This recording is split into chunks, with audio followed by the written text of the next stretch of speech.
पुणे शहरातील पोलीस दलाची चर्चा सातत्याने सुरू असते। ससून रुग्णालयातून ड्रग्ज तस्कर ललित पाटील पोलिसांसमोरच फरार झाला होता। त्या प्रकरणात काही पोलीस कर्मचारी बडतर्फ झाले।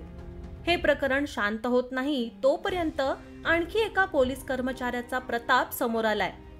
पोलीस उपनिरीक्षक असलेला विकास शेळके याने झटपट श्रीमंत होण्यासाठी ड्रग्ज लंपास करण्याचा प्रयत्न केला। मेफेड्रॉन नावाचे ड्रग्ज त्याच्याकडून जप्त केले गेले। त्याने 45 कोटी रुपयांचे ड्रग्ज परस्पर विकून कोट्याधीश होण्याची स्वप्न पाहिली होती। हे ड्रग्ज विकण्यासाठी नामचीन गुन्हेगाराशी संपर्क केला होता, पण हा प्रकार उघड झाला।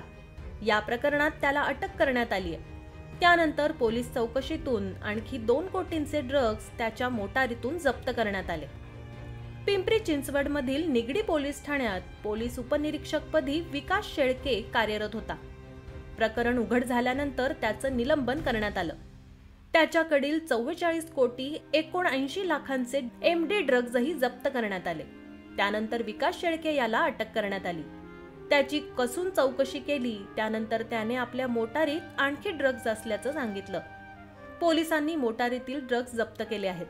2 किलो 400 ग्रॅम वजनाचे मेफेड्रॉन ड्रग्ज, त्याची किंमत 2 कोटी रुपये इतकी आहे।